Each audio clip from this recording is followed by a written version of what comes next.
Alors, bonjour, je suis Vincent Paris, confiturier à l'île d'Orléans, la confiturerie Tigidou. On est en entrevue avec l'abbé Robert Gagné.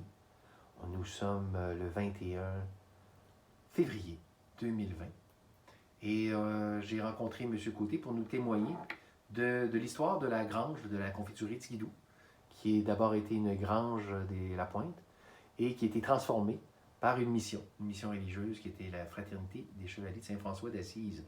Donc, l'abbé Côté, je vous laisse la parole. Alors, merci beaucoup de cette entrevue. C'est-à-dire, moi, c'est l'abbé Robert Gagné. Je vais s'arrêter. Même si c'est vrai. Robert Gagné.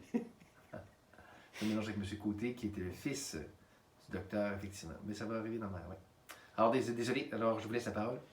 Donc, d'abord, moi, je les ai connus. D'abord, je n'étais pas prêtre. J'étais à Montréal. J'étais un Montréalais, pur laine, 100%. On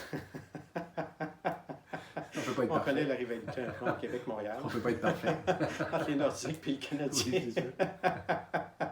Un Montréalais. Donc, moi, je les ai connus tout simplement par l'intermédiaire du journal Un phare dans la nuit. À un moment donné, dans mon expérience, j'étais à l'Université de Montréal. Donc, je m'interrogeais un petit peu sur le sens de ma vie, mais en même temps, il y avait ma foi aussi qui était là. Donc, tout simplement, moi, je cherchais à trouver un milieu pour faire grandir ma foi. Donc, je ne cherchais pas à devenir prêtre ou à m'engager, mais à connaître plus qui est la personne de Jésus pour mieux vivre aussi ma mission dans le monde. Et c'est là qu'à un moment donné, en faisant des recherches, je suis tombé sur le journal Un phare dans la nuit. Parce qu'eux autres, ils le distribuaient partout dans les presbytères. Tous les presbytères de la province la recevaient. Fait que j'en ai eu, ils m'ont donné une copie. Et dans la copie qu'on m'a donnée, en ouvrant la page, il invitait des gens à venir faire une expérience. Donc, j'ai dit, je vais tenter ma chance. Et j'ai écrit.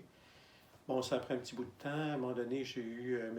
Jean-Dominique Talbot, qui est le fondateur de l'association d'abord des Chevaliers de Saint-François d'Assise, qui était à l'île d'Orléans, à Saint-Jean de l'île d'Orléans.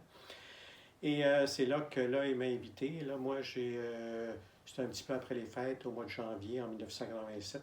Mais moi, c'est drôle parce que j'avais la conviction qu'en partant de chez moi, j'avais 24 ans à ce moment-là, que je ne reviendrais plus à la maison. Mais j'avais quand même déterminé un temps, 15 jours.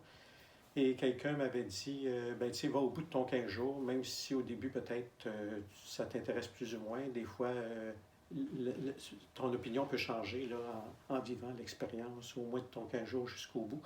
Et moi, ça a été très positif, fait que j'ai demandé de rester. Et j'ai resté avec eux pendant 29 ans. Donc, wow, et c'est à l'intérieur de cette expérience-là que, dans le fond, est venu... Puis ça a commencé à l'île d'Orléans, à la Fraternité? À la Fraternité, oui. Donc, mais la Fraternité, elle avait déjà débuté depuis 1975 avec M. Talbot, qui lui aussi, à 2 ans, parce qu'il était éducateur, donc à 2 ans de sa retraite, il a tout abandonné pour fonder cette œuvre-là. Et cette terre-là, à l'île d'Orléans, lui a été donnée pour fonder son œuvre. Par le docteur, le docteur Côté. Côté, effectivement. Mais il n'était pas prêtre. Non, il n'était pas prêtre. C'est ce qu'on appelle un laïc, dans le sens, un baptisé, dans le fond, qui tout simplement veut s'engager complètement sur sa foi. Lui a vécu une expérience avec le père Régimbal. Le père Régimbal est très, très connu au Québec. Il a été un bout de temps, lui, aux États-Unis. Il a vécu comme une deuxième conversion, si on peut dire, comme prêtre. Et là, à partir de ce moment-là, il est devenu vraiment, on pourrait dire, un évangélisateur.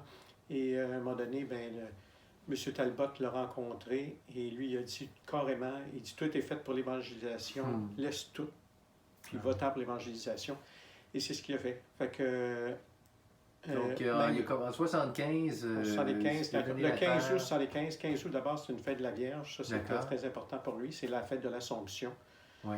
Donc, on avait 2 grandes fêtes, nous autres, dans l'année, qu'on fêtait beaucoup. C'était l'Assomption le 15 août et la fête de l'Immaculée Conception le 8 décembre. Donc, c'était 2 grandes fêtes pour nous autres de l'œuvre. Donc, il est rentré le 15 août 75. Il était tout seul, là.